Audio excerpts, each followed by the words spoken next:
everyone. Welcome to Book Talks with Mrs. Stevenson. So today we're going to be talking about some of the Abraham Lincoln list from 2019.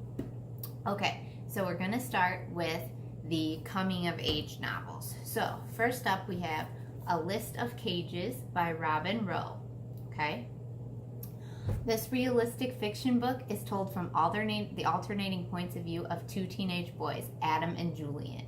Okay, Julian is a high school freshman, and he was bounced from foster home to foster home since both of his parents died in a car accident when he was 9. But his distant uncle eventually took him to live with him. While strategically avoiding his high school counselor for his weekly session one day, Julian discovers that he's attending the same school as Adam, a senior, and his former foster brother. Okay, Adam is a senior and the other point of view in the story. He's a popular, happy, gets along with everybody type and considers himself well-adjusted, considers his ADHD under control. He's ecstatic to see Julian again and immediately adopts him into his group of friends.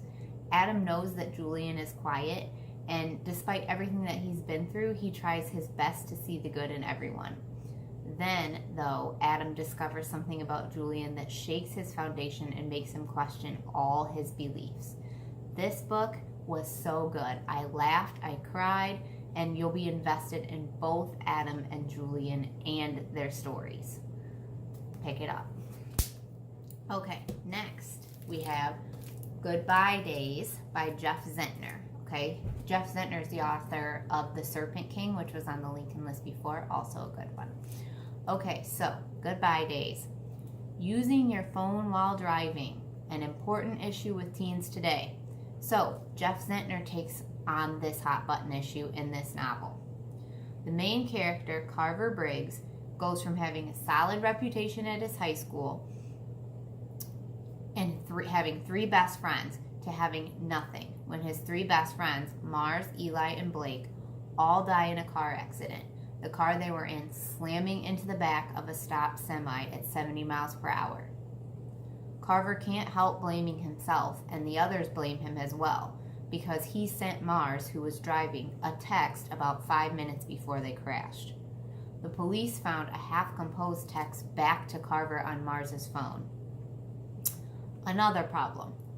Mars's father, a powerful judge, is pushing to open a criminal case against Carver's actions to make him responsible for the 3 boys' deaths. Luckily for Carver, he still has a few people on his side, including Eli's girlfriend, who's the only person at school that will even talk to him, and Blake's grandmother, who asks Carver to come over and have a goodbye day, which is where they share memories of Blake and say goodbye to him properly. Soon after the other parents find out about this goodbye day, they all want goodbye days with Carver for their sons. Carver will have to decipher their reasons, sort through his own feelings of guilt, and mourn the loss of his friends. This book is an eye-opener for anyone who has used their phone while driving in the past, especially teens. It is well written with great characters and a universal appeal. You'll want to pick this one up for sure. Whether you're a guy or a girl, these characters are great and everybody can relate to this story. Next up, the sci-fi futuristic ones. My favorite, of course. Okay, if you like graphic novels, then this next one's for you. Paper Girls Volume 1 by Brian Vaughan and Cliff Chang. Okay? So, this is a vintage story with a sci-fi futuristic twist, which, who wouldn't want to read that, right? Paper Girls is for you. The main characters, 12-year-olds Erin, Mackenzie, Tiffany, and KJ, are newspaper delivery girls in 1988. While they team up for their early morning after Halloween routes, okay, they stumble into a sci-fi mystery involving flying dino monsters, time travel, and of course, apples. Okay? Volume 1 of this collection, while it's a quick read, okay, ends with a cliffhanger that will make you hungry for more. So, as you know, I've only recently started reading graphic novels, guys, okay? but this one was great. And I love the illustrations, and the characters are awesome, and there's a lot of swearing for 12-year-old girls, which will make you into this book, I promise. Okay, next up, my favorite of the book talk, okay? Illuminae by Amy Kaufman and Jay Kristoff. Okay, this is my favorite. This is the first book in an amazing trilogy, okay? Illuminae tells the story of Katie and Ezra and the invasion of their planet. This book takes place in the year 2575, and as Katie and Ezra, who are recent exes, of course, because we need a problem, right? Fight to get on an evacuating fleet with an enemy warship on their tail. They are fighting for their lives and the lives of their people. Okay, so two mega corporations are at war over their planet. They don't know why. They just know they have to get off. Not only that, a deadly virus breaks out, which turns people into something unexpected.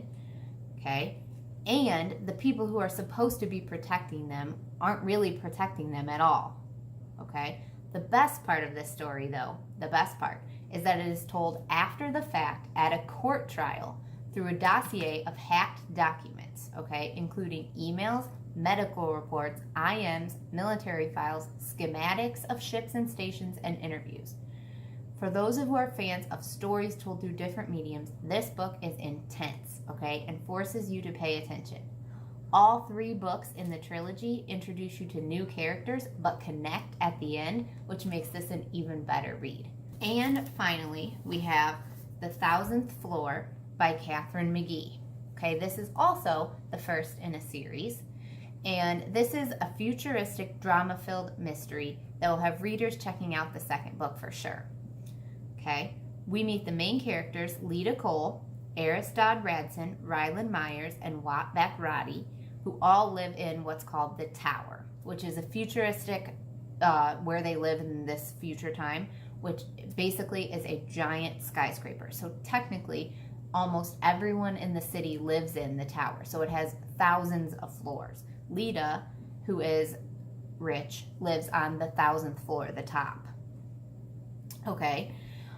The story is told from all the characters' points of view, and we learn juicy secrets about all of them. So all of their perfect lives end up connecting with each other, but don't necessarily turn out to be so perfect at all. And obviously the book ends with a cliffhanger that leads you into the second one. So guys, thanks for joining me on Book Talks with Mrs. Stevenson. I hope you heard something that you liked and something that you want to read. I have all of these in the library at school. Come see me.